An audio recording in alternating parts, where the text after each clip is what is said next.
Right. So I guess the obvious place to start is, how did you end up in Nottingham straight out of college? It was kind of weird. I had an advisor, and I actually had originally went back to college for my senior year, and I went back, and I was just extremely unhappy. And I was like, just see what's out there, and we'll see, if anything comes up. And I kept hearing about Nottingham and how awesome it was, and the league, and it'd be kind of a cool place to start, and really kind of start your pro career. And I had a pretty good end of my last year of college, and I was like, I really wanted to play pro at that time, and it just kind of worked out. My agent was talking to the coach at that time, and I kind of was in my dorm room for like a month, and then when it kind of just popped up, I was like, let's do it. And it seemed like I came home for like 10 days, and then I was gone, and it was awesome. I mean, I honestly couldn't have asked for a better experience. Just, I mean, through and through with everything. But it was like everything just kind of worked out the way it should, which is pretty crazy. And did you reach out to anyone about the Elite League and Nottingham in particular, or did you just wing it and just head over? Yeah, most people would do research, ask questions. I've never been that kind of person, I guess. I just kind of wing it. And so I heard one guy said that was a great spot, and that was enough for me. And so I was like, all right, let's do it. And the craziest part was I hadn't skated when I got over there. Like, I hadn't skated in like 2 weeks, 3 weeks. So I was pretty rusty, and I went and skated with my gold goalie coach. And it was like a lower level college team, like a Division 3. Like, it was like not even close to the level of the Elite League. So like I had skated for like 3 or 4 times, and then I get over there, like I was out of shape, like not like super out of shape, but like I wasn't in goalie game shape, and I hadn't seen pro shooters, and so it was like my first week, or I should say my first couple of days, like I got shelled. Like I'm lucky that they gave me a little bit of leash of like, let it get into it, and I'll never forget that I was supposed to play my first start in Manchester, Ooh. which realizing now would have been tough. Like that place is tough.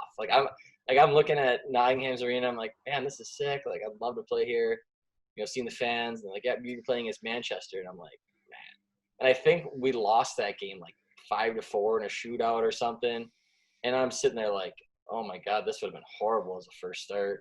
And of course, the next game I played, and we won like 7-1, like 8. Like we smoked Glasgow. It was a super fun game, and so yeah, it just kind of all worked out. Where like realistically, I could have got put into that game against Manchester, and having not played in a while, could have went south, And I mean, granted, it could have played well too. You never know, but it just kind of worked out. Where it just kind of worked out, man. That's all I really say. And when you come into that Nottingham locker room, you actually looked at the roster before you come in. You've got guys like Michael Garnett who've played in the KHL for so many years. You've got a guy like Dylan Olsen who's playing in the NHL. Does that help you realise like the standard of the Elite League as you're going in there? Yeah, I mean, it's funny. Like I don't think you should ever take any level of hockey for granted until you get there, see it yourself, and play it. Like, and I'm not saying like the EAHL is a league take for granted whatsoever, but like, I mean, everyone just thinks about the NHL, and it's like there's a lot of really good hockey leagues, and there's a lot of really good hockey players, and it's, I mean, we had Bull Duke too. Like Bull Duke played a lot of NHL minutes. Like we had a lot of really high end players. And so, yeah, it wasn't like it was coming in like, oh, I was going to just dominate this easy league. It was like, I got to really work hard to play well against some really good players. And we were lucky that we had some really good players. And obviously we acquired some more talent as the season went on, and guys got healthy. And yeah, I mean, if you really look at that roster, we had a stacked roster of guys that had some pretty incredible careers. And you had your first game, it was at home against Glasgow. You win that game. And that's kind of when the Panthers fans took you to their hearts, because after we scored every goal, we had that GoPro footage of you dancing after every goal and everything. And that's kind of when you developed that connection with the fan base here, wasn't it? Yeah, I'm still mad about that video because that was a secret of mine that no one ever really noticed. And then it kind of became a thing. And I think I was worried like guys would take it like I was trying to steal like the spotlight or something stupid, right? And it's like, no, man, like if you score is awesome. Like we score goals, it gives me a little more cushion, like to play loose. And obviously the fans in the corners were always like super about like they had the blast too. So I was like, this is sweet. Like, we're having a blast, good time, and it's so loud in there. But then it's on Spittin' Chicklets Twitter, and it's on everything. My buddies are giving me a hard time. I'm like, man, like gosh dang it, you guys throwing me under the bus like that. It's fine though. It's funny. Honestly, it's pretty good. It's fun. That video cracks me up. I just look like such a clown. But when you come into Nottingham, you came in at a bit of a weird time because and to come into a team like that where results weren't really going where they were expected to, like consistently as a first year pro. How did you find coming into that locker room where it like because when you're winning all the time, everything's rosy. Like it's not that guys weren't getting on. It was just a bit. Occasionally, it was a bit weird sometimes down there. Yeah, it was kind of weird because right when I got there, because Rich was still a coach. And I can't remember, it was like my third or fourth day, we had like a serious like sit down meeting with the team, like, it's time to figure it out. And I was just like, I'm just happy to be there, and suddenly it's like pretty serious. And I'm like, oh no. And, it was just kind of it was a weird time. So it was late November.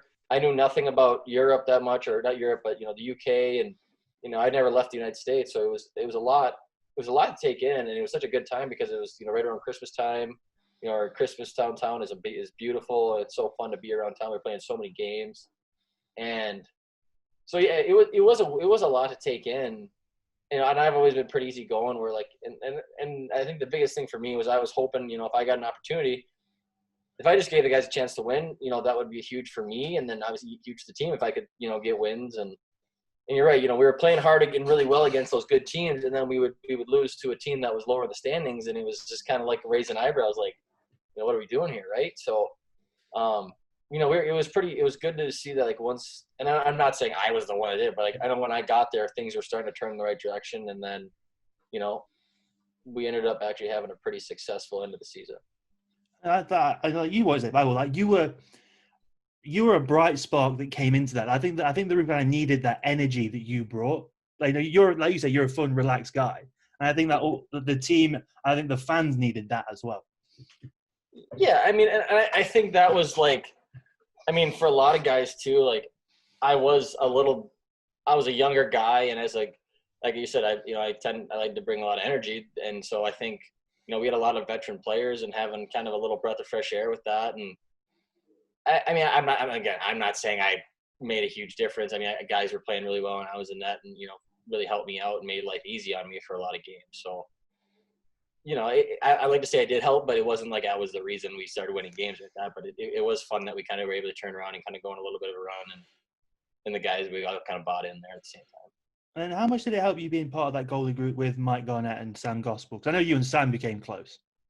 Yeah, I mean, me and Michael were arguably just as close, and I think it was healthy because we were all competitive, and Garn's having the career he had, like I was chasing to be as good as he was every day, and I know Sam, being even younger than us, like he was kind of looking up to us, and when it came to competition wise, like we were all splitting the net in practice. We were all trying to get better, and it was just it was the healthiest goalie relationship I've ever been in, because that can be kind of funky sometimes, if the head guy's kind of a dick, or the guy, excuse my language, the guy behind just not really too friendly.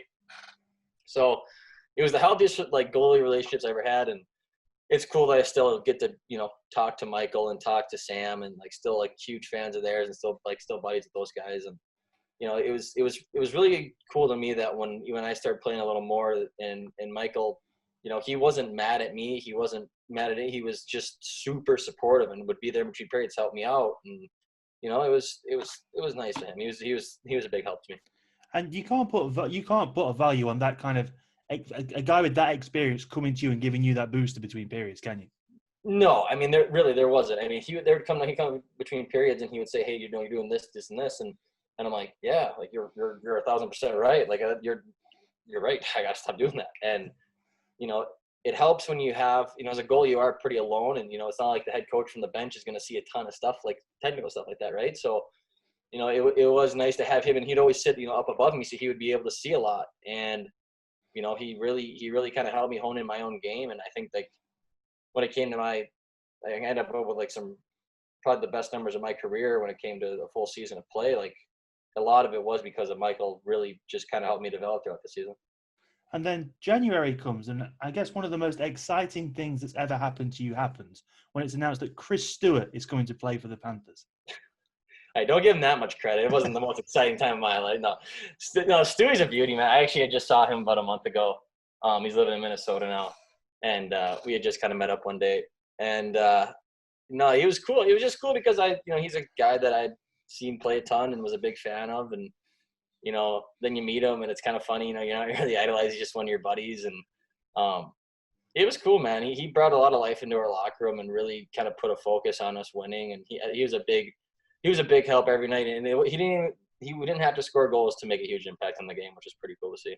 And you could always just see, like, if you just watched him on the ice, you could see like his mind was almost sometimes 3 steps ahead. He knew where it should be because of the level he'd played at previously.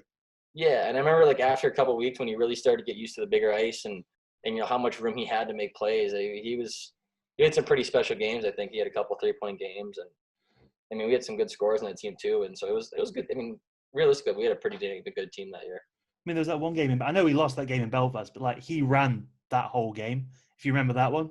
Yeah, he had like 5 points. And yeah, I think he had a point on every goal, and it was just insane to watch. I think I was standing by that game, and it was chaos. It was like they would score 3, we would score 2, they'd score 1, we'd score 2. It was like a friggin' basketball game. It was nuts. And then just after Chris came in, there was a coaching change. And when Rick took the reins from Rich, what do you remember him saying to the team to like try and galvanize you? To say the coaching change was like I would never say that Rich was like the problem. I know there was like it was a different I'm not gonna say it was a strategy, but it was kind of our initiative of we were way more focused on defending first. And again, that made it a lot easier on me and Michael and Sam back there because we really had a defensive focus instead of trying to score 5 goals. Hey, if we can really play solid defensively, and our systems kind of did reflect that. We were a little more, we weren't so aggressive, and we were kind of a little more cautious and letting us make saves rather than putting the goalies in tough situations more often. So I think it really simplified our game as a team. And I think we also added Dylan Richard at that time, and he was a speed guy that could really score. And so adding all those elements with a little more defensive structure, and adding Stewie, and it was just kind of a perfect mix where we kind of all blended together, and we end up having a nice little run at the end of the season. Hey, so you have that nice little run in. What did you get told about the playoffs before they happened? Because obviously in North America, the playoffs are a big thing. Over here, they're big, but they're very short. So what did you get told going into that period of the season? Yeah, and realistically, I'd never played in a long postseason besides it. In junior we had, it was a series. But high school was always single elimination, and I played colleges a lot. It was single elimination.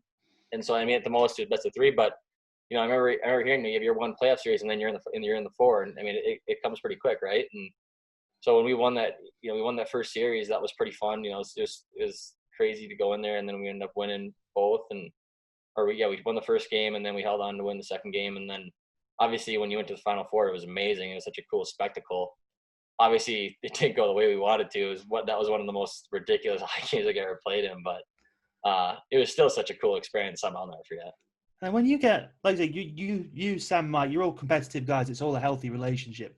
When you get that nod to be the starter for the playoffs, you must have been proud of yourself that you'd achieved that in your first pro season.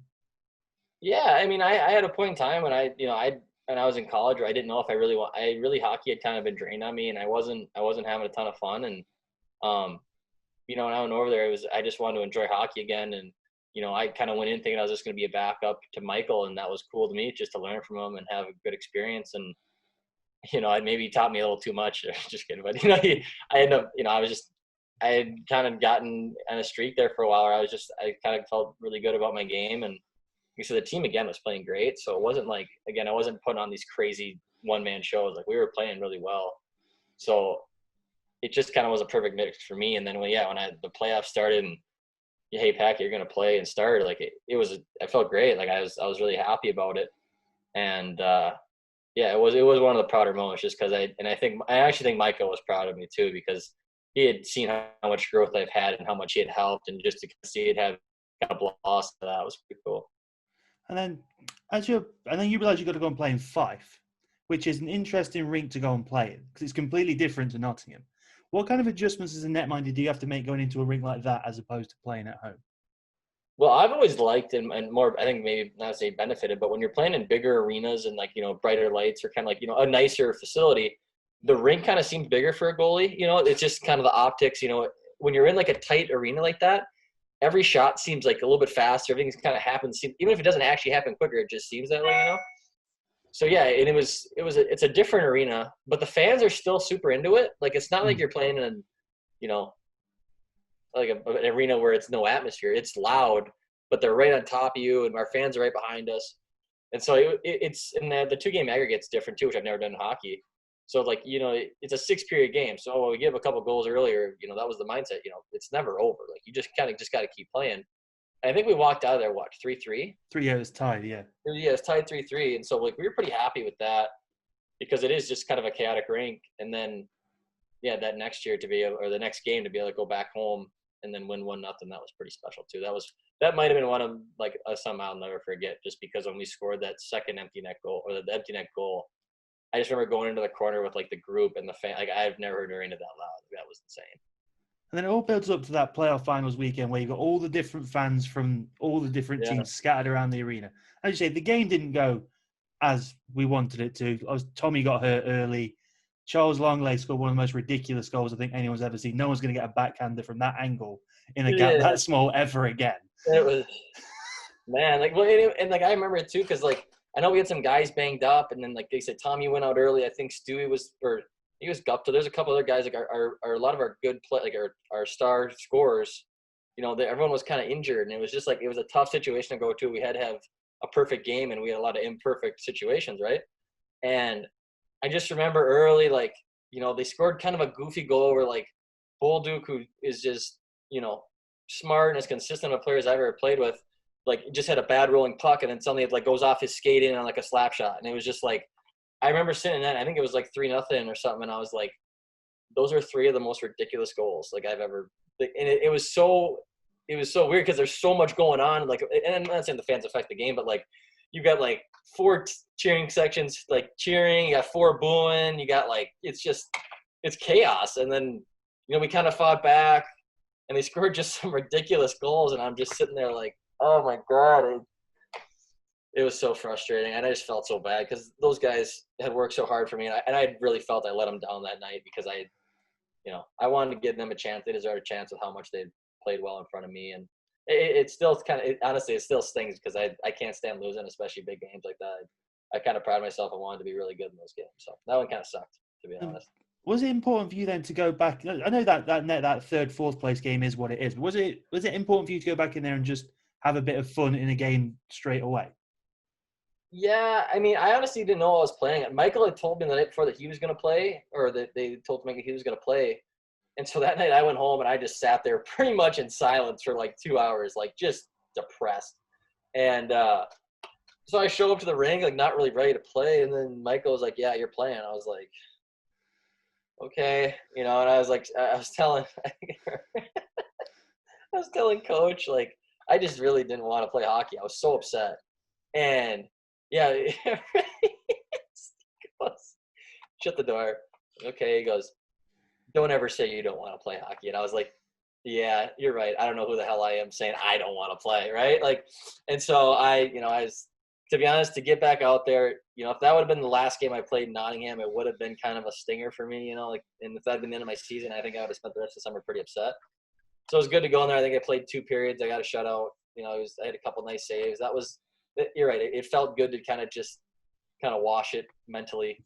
And then obviously it was fun to, you know, cheer on Sam, and you got in there and played awesome. And that was a fun game. It's a tough game to play in because, you know, it really means nothing. And I remember the one guy in Guild forgot the puck in the face, and everyone's like, no, man. Like, no one wants to see that. Like, it is tough. But it was a good experience. I mean, I have nothing. I could never say a bad word about my time there. No matter what the results were, I still had a ton of memories. So. I think one of the coolest memories that I have of you playing in Nottingham was that last home game of the regular season against Guildford.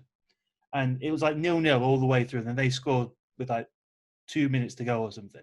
Yeah. But then the whole crowd got to its feet and gave you a standing ovation. To me, that was such a cool moment. That was honestly like, and that's no joke, like in my entire hockey career, like probably like a top 5 moment. Like you never get cheered when you get scored on. Like you never, and as a goalie, you never feel it's part of the position is not really fully getting appreciated, but you do definitely get blamed. Like even if, you know, it's just that it's part of the position, and that's what it is. But that was a night where like I really felt on, and I had probably one of the best games I've ever played, and it sucked that they scored that late. I was busted. I was really working probably as hard as I ever had in a game to really just give the guys a chance.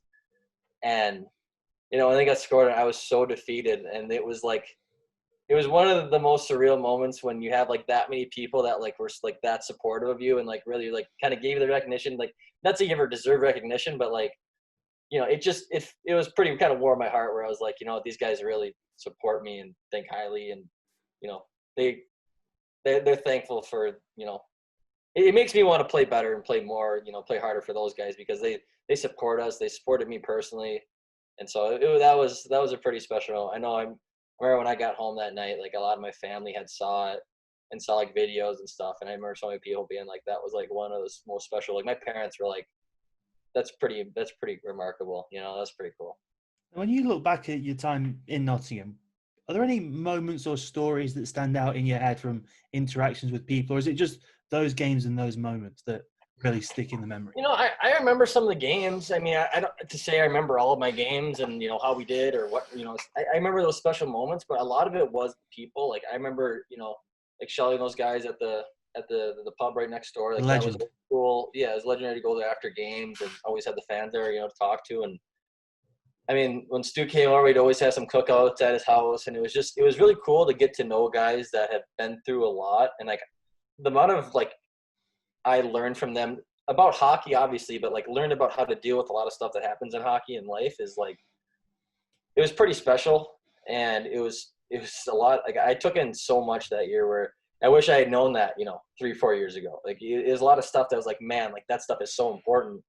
And it's pretty amazing how many guys were so, welcoming and such good teammates and such just good guys and fun guys to be around. I mean, me and John Ralt became really close that year, and I mean he's a guy that's still like a big brother to me. Or if I ever have any questions and stuff, I can always call him. And it was really special. I mean, that was probably from the day I got there to the day I left, like just the fun and just enjoying the game and the professionalism of everybody around there, the fans. Like it was like in my eyes, it was like my favorite hockey season and probably my favorite hockey memories. And that's why I was like, man, I hope someday I can go. Hopefully soon too. I would love to go back and play in Nottingham for some time, because that place is awesome. And when you think about the Elite League, are there any? I imagine Glasgow holds a special place in your heart. That's where you got your first shutout in Glasgow, I think. Yeah, I got shut in Glasgow. Are there any other? And include Glasgow as well. Are there any road arenas that you really like going into? Oh yeah, I mean that was the cool part too. Is like going into Cardiff, going into Belfast, like. Our arena, like those arenas are such incredible atmospheres that like I think any league in the world is like, man, I wish we had those kind of fans. And Glasgow was a cool rink just because it was like in a mall. It's kind of a weird setup, but they had really good fans, and they always hated me, which was pretty funny. And then yeah, I mean, man, like the uniqueness of the rinks were always pretty crazy. Like I said, like the Manchesters at the time was just like, well, what is this? And what was it? There was a team that the Storm. Yeah, Manchester Storm. No, there's a blue team. Where Coach played. Coventry Blaze. No. Milton Keynes. Milton Keynes Lightning. Milton Keynes, like that place was like goofy. Like it was like these like weird blue lights, but it was like. It was so loud though. The fans. Because that was my first game of experience. Was like, what is going on? Like this is nuts. And there was drums, and yeah, like it's just the uniqueness of every situation. I mean, if they were able, that league, I think. Having what I know now is like if they were able to get more, arenas that like that with the amount of like dedication and the more fans that come with hockey, like that'd be such a desirable league to play in, just because it's such a great place to live and the treatment you guys get, and it's fun hockey. It's a fun place to play. I think you see all the guys that even play in the NHL that go over there, they're like, place is awesome. Like place is just blast. Like the intensity of every game is sweet. That's one of the cool things about the league is that it used to have a reputation as a place where people come to retire, like they have a last season, have a holiday sort of thing. But now guys come in and it's competitive, and they're coming in their primes now. Like guys like Dylan Olsen, he was 26 when he came over. He's a guy in his prime who comes to play in Nottingham. Yeah, like I mean, I got there and I was 23, 24, and I was 23, and I was like, people were like, wow, like we don't usually get players like this young from the U.S. And I was like, Well, I just think it was, from what I heard, again, it wasn't a lot of research, but the people I talked to said it was a great spot. Like, you're going to really enjoy it. So it's cool. That league, I think, is getting more and more recognition every year. And especially when guys come in that are good players, and like a Sam Hurt, when he came in and was a really good player and played well and like realized how good the league is, you kind of, that reputation builds. Well, it's kind of, and then it can build its reputation as a stepping stone league sort of thing, where you come to England, you can go and play in one of the big clubs in Europe. Right. Yeah, absolutely. And that means you're still going to get a ton of good young players, and you're still going to get those veteran guys that obviously have had great careers and can really help the team win. And obviously, in Nottingham on the optional practice days, you weren't always in goal. You had a few sessions where you were an out skater, which I remember filming quite a few bits of. Yeah, I was sick forward though. The amount of crap those guys would give me, like we have an optional day, and I'd be out there just ripping pucks flying around, and guys are just like, would be so mad. Like they're like, "What are you doing? Like what?" Like I remember Stewie just telling me how bad I was the one day, and then, but man, I love mixing it up, especially during the season. It's such a nice break to get away from playing goalie, because that position can really wear on you, especially when you're practicing a lot. It can be a lot, and so to have that little release of, it's so fun to score goals, and just to go fly around and pass the puck to the guys, like it was fun to kind of mix it up a little bit with that. And I enjoyed it. when you do stuff like that, what was it when you were growing up? I'll ask you, when did hockey come into your life, and was it always goalie for you? So it came to my life when I was 6, and all my friends kept going to this hockey thing, and I was like the one left out. And then my parents like, "Do you want to go to hockey?" I was like, "Yeah, sure, whatever." And so, because none of my family was not a hockey family. I mean, my dad he was a professional softball player for like Team Budweiser. Like he was a huge, big time softball player. My mom obviously played sports, but like nothing like, there was no like elite college level sports, no Division I hockey or anything like that.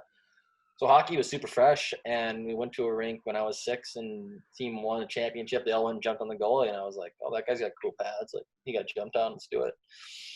And so I just kind of had a knack for it, and I was pretty good at a young age, and it just kind of kept on getting asked to play for different teams. And my parents are like, "Is that good?" And they'd ask you, like, "Yeah, that's really good." It was the top team in Minnesota, so it was like, okay, well, did that for a number of years, and then went up to high school and had a really good it just kind of really we kind of locked into it. Like I would have never been like, "Oh, I got to play hockey." Like I didn't know. So when did you start watching it? Because it obviously sounds like you weren't watching it regularly. It No, didn't I catch never your watched attention it. that way.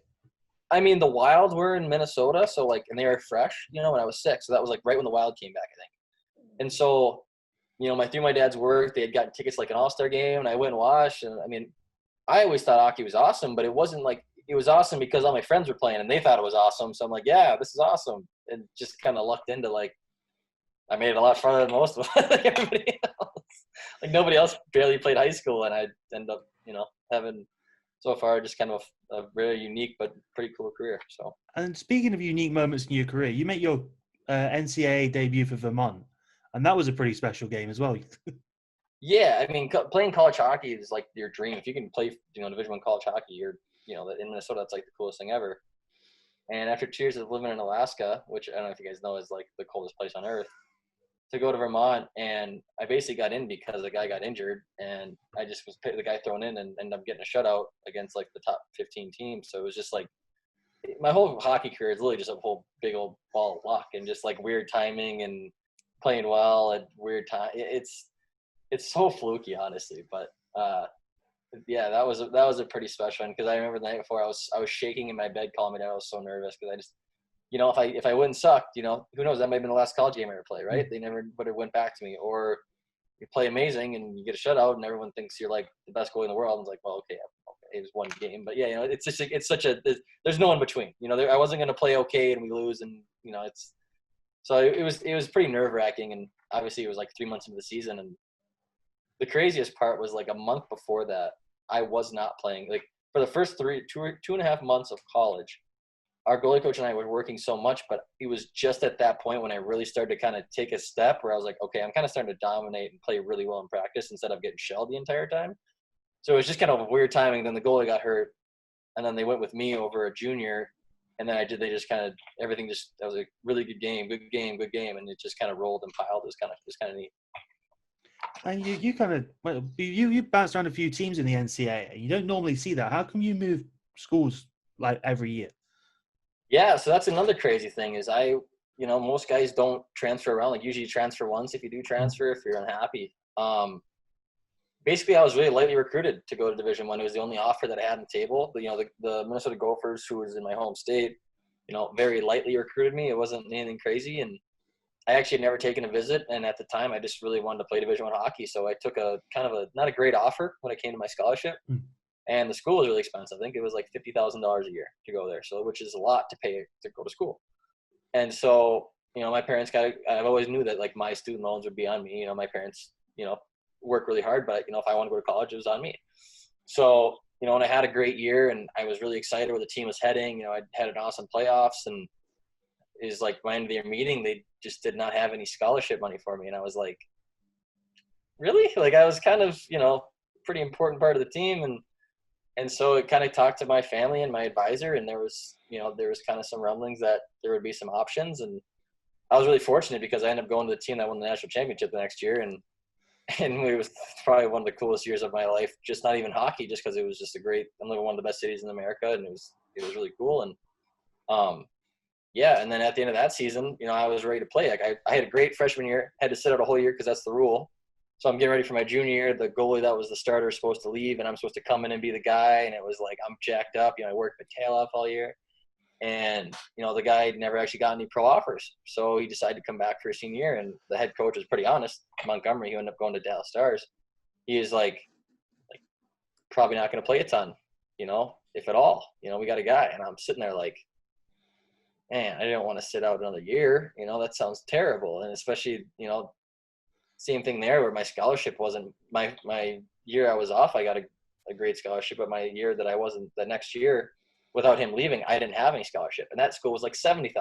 So I'm sitting there like, am I going to pay $100,000 to not play hockey? It's just like, it was a lot I'm like, I can't do that. Right. And so, Monty was, pretty honest with me about it. And he's like, I don't really see that being a great fit with you being a backup, because I know you want to play, and it might just be an issue. And he helped me get to Michigan Tech and ended up being a starter there. And we end up winning our conference tournament, which is pretty hard to do because it was all, we had some top 10 teams, and we ended up beating the number 3 team in the country on back-to-back nights at their place and winning our championship 1-0. I mean, it was pretty bizarre. So it was, my college career is nuts, and people don't understand. Like, people are like, would you get kicked out for drugs? I'm like, no, man, you didn't do anything wrong. Like, it's just, there's opportunities and stuff that come around where things happen. I never really took it to heart. I never took it as like a slight at me. It was just, sometimes you got to find a better opportunity and better, I'm not saying the grass is always greener, but sometimes it is. So.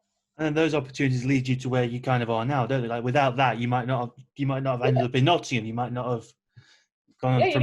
This thing is, you never know. You never really know where you've been. And I couldn't be happier where I'm at when it came to like, I wanted to play professional hockey. That was my dream. I got to live my dream. Yeah, obviously playing the NHL was a dream of mine. And, you realize how crazy it is to make it to the NHL, especially if you're not amazing at 18, right? So it's pretty, I've been really happy with my career, and I hope to play for a few years longer. And I'm hoping this year goes well in France, and said maybe someday come back to the Panthers. And then you've had experience now in the American leagues as well. How did you find the East Coast League? Because that's a lot of traveling, a lot of you hear guys talk about it, and experience is really like you said before about netminders. It's always it's either really good or not great. No one ever says it's okay. So it was mine was kind of all over the place. So I started the year, I went to the Las Vegas Golden Knights American League camp, and that kind of fell out of nowhere. And actually, Michael Garnett kind of helped me get that kind of look or opportunity. And so went there, and like second day in, I got a concussion. Oh. And so I had to miss the entire camp. And I left there, and I didn't know what I was going to do. And Toronto had just lost a goalie for the year with an injury. And so they asked me, basically I got picked up by them, and they had a younger kid from Russia that was on a deal with the big club. And so I was just the backup, and started out playing really well. He wasn't playing well. He was a younger kid, was kind of struggling with the transition. And so I was really happy. I was in Newfoundland. It's like this beautiful country, of Canada. And it was amazing. And the Maple Leafs ended up making a trade and acquired an NHL contracted goalie because the kid got injured. So then I was on the way out after a month, and I was like, man, I was just kind of getting settled. Like, this is kind of a sweet gig. And ended up getting picked up by a team in Fort Wayne, which was one of the better places to play in that league, but I was with 2 other NHL contracted goalies from 2 different teams. Oh, So I know, and I'm like, why did I come back? Like, what am I doing here? Like, this is just kind of chaos. And I had a good few months, and then I ended up actually beating both of them out, where I was playing pretty consistently over 2 guys that were on NHL deals, and the NHL teams were not happy and were pretty vocal with our coaching staff and myself. Like, you know, stop playing well, Patrick. yeah, like it was, and I didn't even like stop playing well, but it was just like, to be honest, I kind of felt out of place because like practices, like they would take all the shots, but I'm like, dude, I'm freaking playing tomorrow. Like, can I get some shots, please? Like, you know, can I get some practice time? And, you know, they'd have their NHL goalie coaches come down, and like those practices, like I wasn't able to be in the net. And I'm like, okay, like, you know, it was just like, it was such a weird vibe. And I'm like, man, I am just not used to this, and I don't like it. And like, I think after months of that, like it really wore on me. And it was right around the deadline when, you know, I had like a couple bad weeks. I was just kind of struggling. The team was struggling and wasn't a good fit. And Orlando had just lost both their goalies to injuries, and one got called up. And they're like, hey, like, would you want to go to Orlando? And I'm like, yeah, like that sounds amazing. Because Indiana's like this cold, kind of crappy town, and I'm going to beautiful Orlando, Florida, which is just like paradise.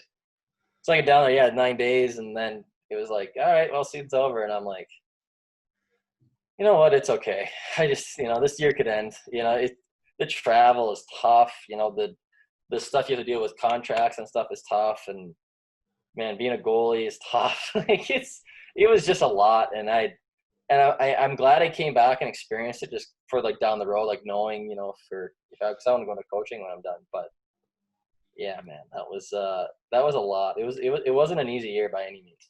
And when you go into Newfoundland, because that's obviously their second year in operation, and it all stems down from the Maple Leafs organization. Yep. What's that like? What is that like? Is it like just super professional even at that level because of where they're associated with? So the crazy thing is it's based on the NHL club. So Newfoundland was ran I felt like I was like a part of the Maple Leafs organization. Like every day we were fed properly. We were taken care of like you wouldn't believe. Everything you needed was there. It was never an issue. And then if you go to other organizations, like they don't take care of you at all. Like you're pretty much on your own, and the pay's not like, it's not like you're getting paid enough to take care of yourself. I know they pay for your living and stuff, but it's not, it's really weird. It really depends on club to club, whether you get treated like you're an NHL prospect or you get treated like, you know, dirt, you know, and it's pretty nuts. Like one of the teams I'll play for that, I'll be honest, it was Fort Wayne. Like we had an equipment guy that just like wasn't nice to anybody and like wouldn't help. Like I'm like, man, like I need my skate sharpened, and it was like, it's like stuff like that was like a process. Like, hey, you know, my cage is dented in, I can't see out of it, and it was like a process to get a new cage. And I'm playing tonight. Like it's stuff like that was like, it was so bizarre that it was so unprofessional like that. And then having come from Nottingham, where I felt everything was so professional and we always got treated right, things were good. It was like, it was such a weird transition. So, well, especially when Goody looks after you as well as he does over here. Goody loves me. Yeah, and Goody, yeah. I gave Goody such a hard time, I'll tell you. No, Goody was great to me. He was always super nice and helped me out. So, and when you, like you say, you go to Fort Wayne, you have that experience with the equipment manager there, it makes you realize how important that guy in that role is, doesn't it? Because they deal with everyone on the team, and they've got to maintain it, and it's such an important, underrated role. Oh yeah, Goody. Those guys. I mean, I've always appreciated those guys because they keep the room going. I mean, they literally. People don't realize they have to sharpen 20 pairs of skates. They have to provide all these things for us, make sure the locker room's good, provide, you know, any sort of help for any sort of situation on the fly. I mean, Goody's a miracle worker. I mean, they don't really get the kind of praise that they really deserve. I know guys at the end of the year always tip them out because they save your season. I mean, you have a blade go off and breaks in half. You know, some guys, you know, if you have a bad equipment guy, you have no backup steel. They don't know how to do things. Like, those guys are pretty remarkable. And Goody was probably one of the best equipment guys I ever had. So and he was such a great guy. It was cool. And I'm not going to let you get out of here without talking me through the incident in Fort Wayne that you were involved in. I want to know what happened and what led to it all and how you got that close to the benches. Yeah. So, yeah. If you haven't seen the video, thank God it was bad cam work, because otherwise I probably would have got suspended for about 15 games. But I got put in. Our goalie had gotten pulled in the first period, and the night before I had played really well. And so I kind of beak some guys a little bit the night before. I kind of talk a little crap out there, and so they have a guy who's as you could tell, was let a couple screws loose, and I'd made a save on him. Like, he was standing in front of the net, he tips it, and I gloved it, and I just kind of laughed at him. Like, I was like, yeah, that ain't gonna work, like just kind of being an idiot. And he just turned around, and he's like, I'm gonna effing kill you, and I was like, okay. And then I just laugh at him, like being a tough guy. No one's gonna touch me, and we had some tough dudes on our team. And so he's still at the face-off circle, and he's still beaking me on the draw, and I'm like, I was talking back. He's like, I'm going to take your head off, blah, blah. And I'm like, yeah, okay, whatever, buddy. And so right off the draw, we get a delayed penalty. I was like, oh, man. So I'm skating to the bench. I look out the corner of my eye, and I see this dude just lining me up. I was like, oh, this is going to be absolutely horrible.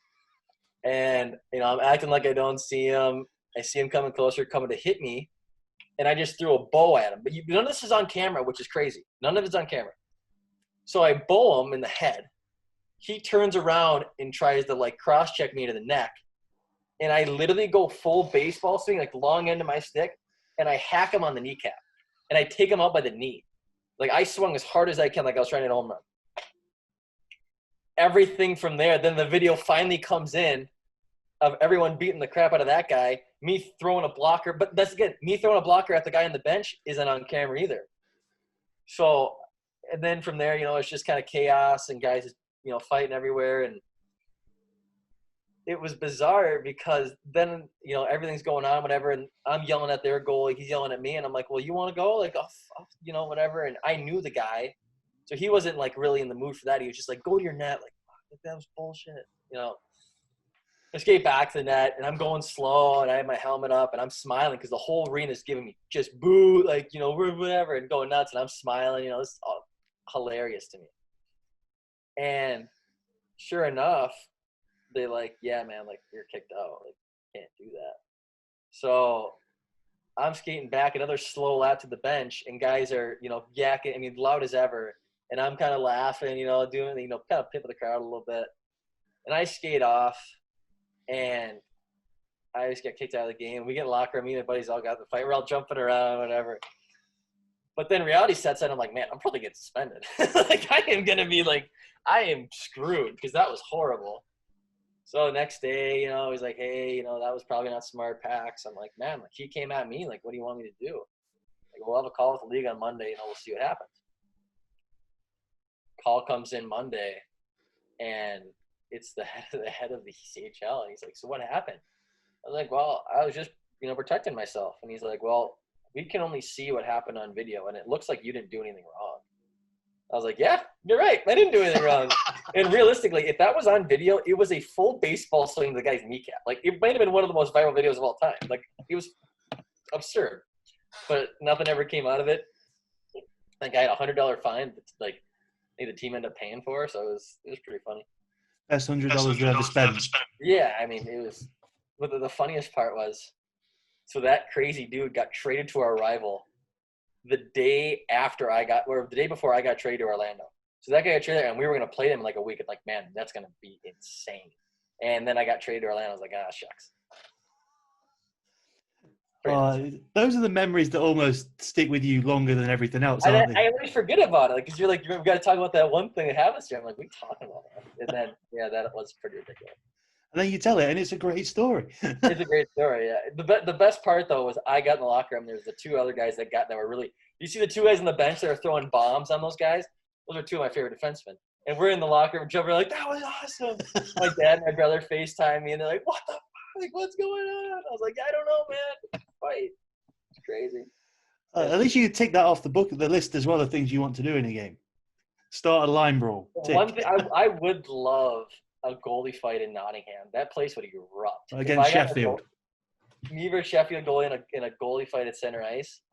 That place would go bonkers. Heaven forbid I don't die. It'd be worth it. But I don't know.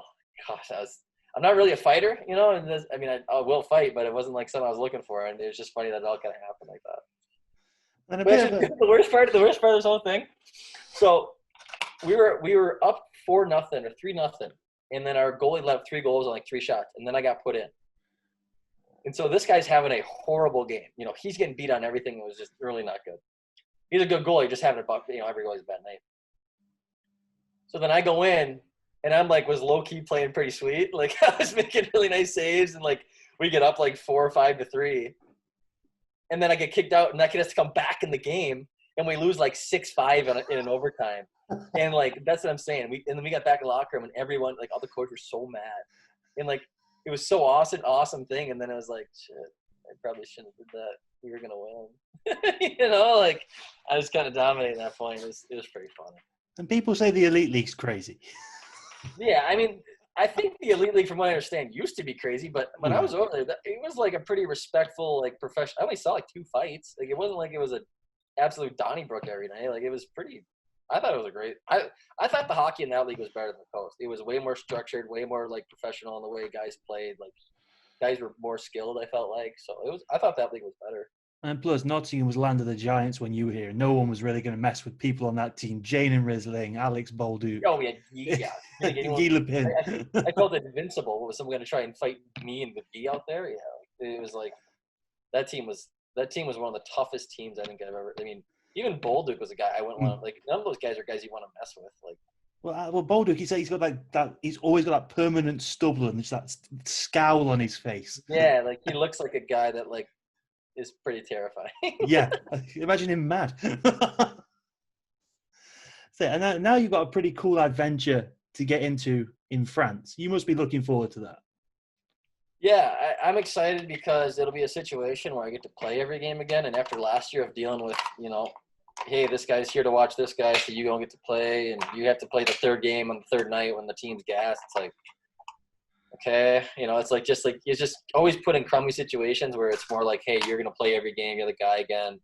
You were living in a cool spot in Briancon, and I think the team is like kind of struggled last year, and they're kind of trying to rebuild and have a way better year this year, which is exciting because hopefully I can benefit with that. And like I said, I just want to have a good year there, and you know, hopefully see what happens. And like I said, I'd love to come back to Nottingham, or you know, hopefully move up and see what's more happen.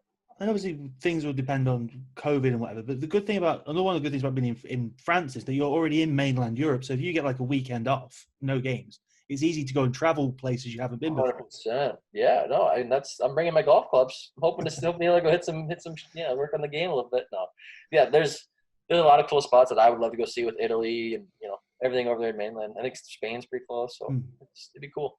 And is that what? And obviously from your Instagram, you've been playing a lot of golf. But is that the main crux of your summer? Just that and staying in shape? Have you been up to anything? I still coach a lot. I do a lot of goalie coaching in the mornings, and then I started skating on August 1st, so just kind of getting back into shape with hockey. But most of my summer is my brother and a couple of guys that are my good buddies. We golf. We got membership. We try and golf, 3-4 times a week, and just have a couple beers, put a couple bucks on every hole, and that's one of my favorite things probably to do. I mean, I love hockey, but when it comes to golf with my buddies, and that's just the best. But you always get that with hockey players. Like, hockey is such a crazy game that you almost need the serenity of a golf course to relax yourselves. Yeah. Well, you'd think that until you're like going for an 8 on a par 4 and you want to just break your own freaking club over your knee. I mean, that sport teaches you mental toughness because you'd be playing great and then like you'll miss like a foot putt and you want to just snap and you're like, it's a golf course, don't do it. It's kind of fun. I honestly attribute like that is part of like that does build your mental toughness and focus because if you're not focused or mentally strong in that game, you're screwed. Then I'm going to let you get back to your basketball game in a minute. Actually, the Miami Heat and the Indiana Pacers are in the background. Oh yeah, well yeah, big basketball man. I'm a big sports guy.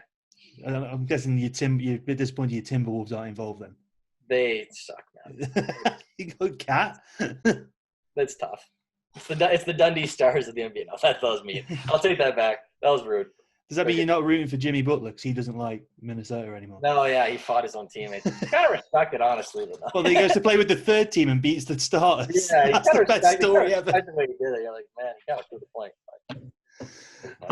That's it. If you had to close this off with a message to the Panthers fans, because whenever we share a tweet with we put old games on YouTube, you see when we put your tweets, like people still react to Patrick Munson. What would you say to the Panthers fans if you could? That was actually pretty sweet. I remember watching the highlights. You guys were tweeting out the highlights, and like that was pretty special.